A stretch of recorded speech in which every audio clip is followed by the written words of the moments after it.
A historiografia ela geralmente aponta para 3 fatores para explicar o positivismo no Brasil. Quais seriam? O positivismo castilhista, ou seja, o projeto político do castilismo do PRR, Partido Republicano Rio-Grandense, na figura do Júlio de Castilhos. Ponto 2, a Igreja Positivista do Brasil, que seria então o positivismo religioso do apostolado, Miguel Lemos e Teixeira Mendes, que é a capinha do livro, inclusive, do Senado, que eu estou lançando, que é a parte mais ortodoxa. E ponto 3, o positivismo dos jovens oficiais do Exército, que seriam, então, os alunos da Escola Militar da Praia Vermelha, da qual o Benjamin Constant foi o principal professor e defensor do positivismo kantiano. Geralmente, essa é a trinca que define o positivismo no Brasil.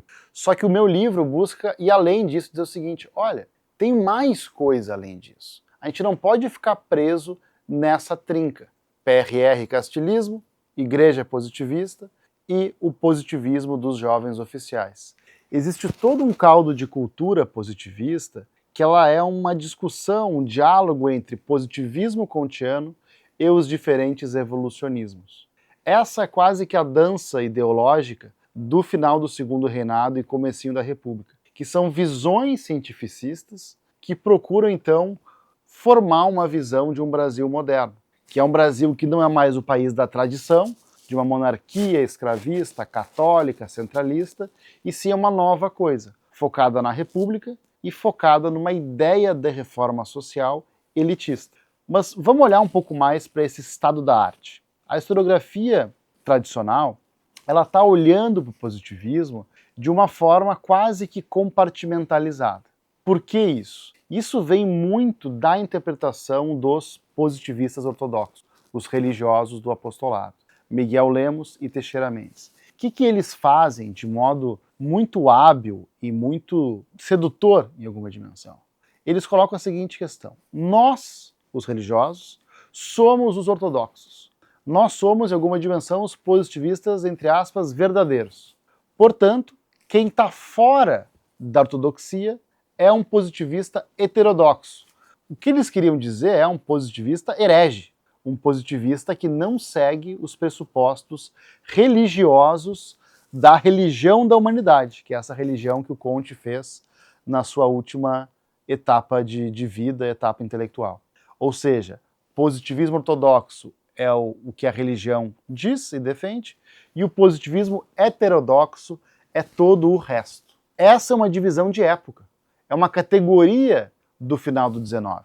Só que quando a gente considera que o positivismo heterodoxo é uma coisa só, porque ele não é ortodoxo, a gente perde a riqueza de que muitas pessoas que não caem nessas 3 categorias da famosa trinca, exército, apostolado, castilismo, ficam quase que sem pai nem mãe. Vou dar um exemplo. Euclides da Cunha, autor dos Sertões, foi um aluno da Escola Militar da Praia Vermelha, que é o chamado Tabernáculo da Ciência, em que as ideias positivistas e evolucionistas corriam soltas. Comte, mas junto dele Spencer, Haeckel, Darwin e outros tantos. O Euclides sai do exército, vira um literato de mão cheia, talvez o maior do século XX. Como é que eu encaixo o Euclides nessa discussão sobre aonde e em qual categoria eu consigo inserir ele? Eu não consigo. Como é que eu coloco o Rondon, que vem do exército, é um jovem oficial positivista, mas também é religioso. Ele também ia na missa com Miguel Lemos e Teixeira Mendes. O Rondon, que tem origem indígena, que é um membro do exército, e também vai na missa positivista. Onde que eu encaixo o Rondon? Que é muito mais conhecido por coisas além do positivismo, vamos dizer assim. Ou melhor, o indigenismo do Rondon também tem uma veia positivista, forte e destacado. Mas percebam, essas figuras ímpares são só a ponta do iceberg. Dezenas de positivistas heterodoxos não são apenas a contraface da ortodoxia, ou o não ortodoxo, né, o positivista herético. Eles são pessoas com autonomia, com pensamento próprio. Então o meu livro, A Era Cientificista, a história intelectual do positivismo no Brasil de 70 a 1904, busca jogar luz na agência de diferentes pessoas que tiveram, então, uma certa influência positivista kantiana e evolucionista, mas fizeram um pensamento próprio, com autonomia. E quem dizia isso era o próprio Euclides da Cunha.